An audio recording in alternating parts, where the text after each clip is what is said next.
In this video, we're going to discuss producing a magnetic field by having current flowing in a wire. So any wire that has current flowing in it makes a magnetic field around it. And the magnitude of this magnetic field is given by the permeability of free space, which is 4 pi 10 to the minus 7 Tesla per meter per amp, times the magnitude of the current. Makes sense. The higher the magnitude of the current, the higher the magnitude of the magnetic field. And this is divided by 2 pi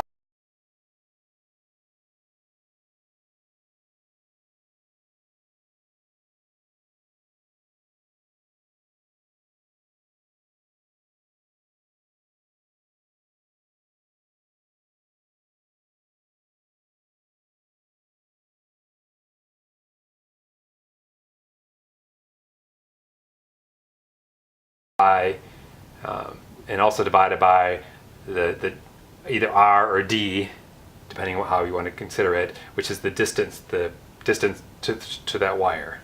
And it makes sense that the farther away from the wire, the less the magnetic field.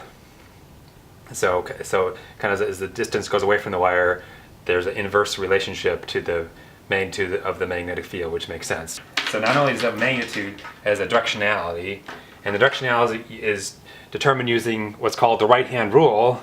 It's very confusing because typically this is brought up right after, right at the same kind of time we talk about the cross product right-hand rule, which is a totally different right-hand rule. In that one, the fingers are the input and the thumb is the output. In this case, the thumb is the input and the curled fingers is the output. So it's totally opposite. So you need to be clear when you're talking about right-hand rule what you're talking about. So we're talking about in this one, for this one, you put your thumb goes in the direction, whatever at that position, wherever the current and the wire is going.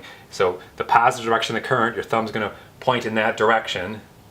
And then you use your right hand, and the way you wrap your fingers around is the directionality of the magnetic field. And so here from like a top view, if I had current coming out, I had my thumb coming out, and I'm using my right hand to wrap around, which means the magnetic field has this directionality. It's often drawn as a circle, but really it means is like here from the top view that the magnetic field at any point can be determined there. So again, here's the top view, and this time I have the current coming out, and so when I put my thumb in the direction of the current, then I can wrap around, and that's the direction of the magnetic field. But the magnetic field is really the magnetic field typically you consider at any point, and then as it gets farther away, then that magnitude of that magnetic field is dropping. And same thing here, as it gets farther away, the magnetic field is in this direction, but it would be less magnitude. And if I had a case where it's from the top view, let's say the current was going in, okay, so then I would have my thumb in the direction of the current, using my right hand spin around, so now my magnetic field term spin around in this direction for that one. Thumb is my input now. The right hand spinning, that's the direction of the magnetic field. That's the directionality. Always encircles the wire, and here's its magnitude. So here's a side view of this case with the current flowing down. So I'll put my thumb in the direction of the current, wrap my right hand around. You can see on this side it's coming out of the board. And if I spin around, and this side's going in. This side, put my thumb in the direction of the current, right hand spin around. This side the right side, it's going into the board. On the left side, coming out of the board. Okay, so there's kind of the rules on the directionality and the magnitudes of a magnetic field induced by this current, which is flowing in the wire. So I have a quick problem here to see if you understand it. So in this case, I have a wire that's coming straight out of the board, has a current level I in it. This one has a wire going straight into the board. We're looking at the top view, and it has a current level 2 in it. And I have a bunch of little points in here, like you kind of to draw what's the directionality of the magnetic field. And then problem number 2, this time I have both current 1 and current 2 are out of the board. And at these positions, kind of draw the magnitude and the direction of the magnetic field. So you pause the video and solve that.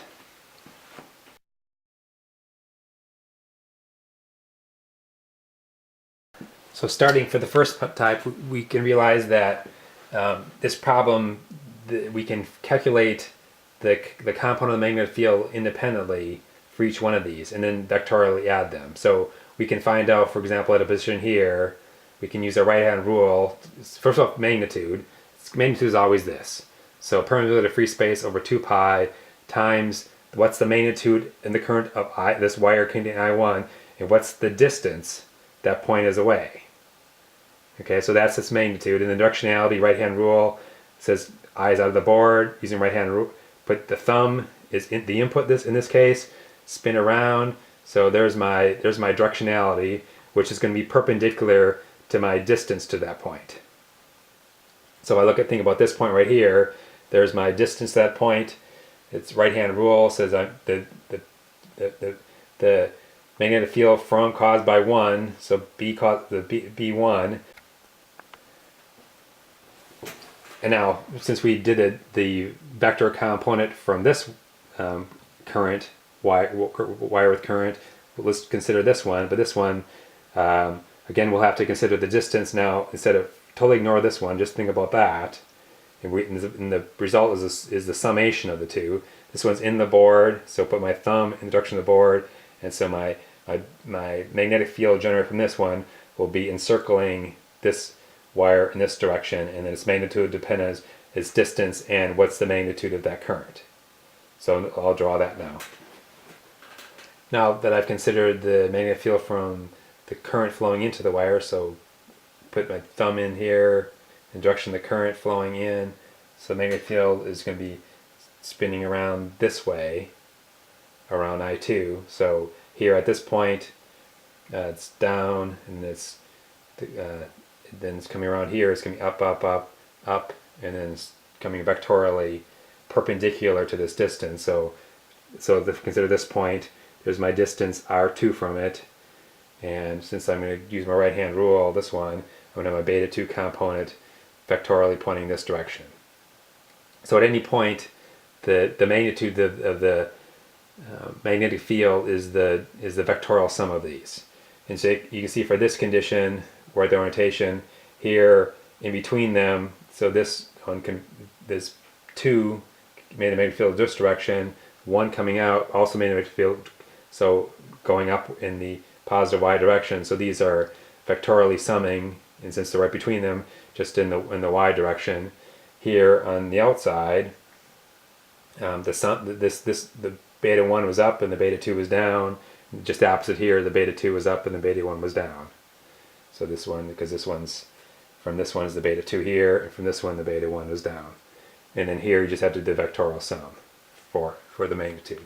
And then at any point you just use these 2 formulas and determine the x and the y components, or whatever. If it's 3-dimensional, you have to consider 3-dimensional, and then you have to do the vectorial sum of them, considering the summation in each of the 3 vectorial directions.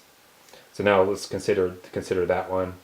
Now for the second problem, this time both the currents are flowing out of the board. So the magnetic field around I1, which was in the B1, is always going to be in from top view this counterclockwise direction. So down here, then up and up, and getting smaller magnitudes going farther away. So for example, if this is my R1, there's my distance, and so it's perpendicular. That's my beta 1. It's always this formula to determine its vectorial magnitude, and then its direction, which must be considered vectorial. This time, I2 is also coming up in the top view. So put your thumb in the direction of the current flow, which is out of the board. Right-hand rule, spin around. So the beta 2s are going to be the magnetic field generated by the current 1 is going to be in this direction. It's obviously bigger the closer it is, the less the distance I2 is. So for example, if that's R2, then the beta 2, the magnetic field caused by 2, is in this direction, and the sum is the vectorial sum of those two. So the net sum would be somewhere in this direction, depending on the distance and the magnitudes of these currents. And you can see in this case now, in the middle, kind of the vectors are subtracting from each other, and on the outsides they're adding together, and here the direction's there. So how the problem changes by whether they're the same direction the wire, the current flow, or the opposite direction the current flow.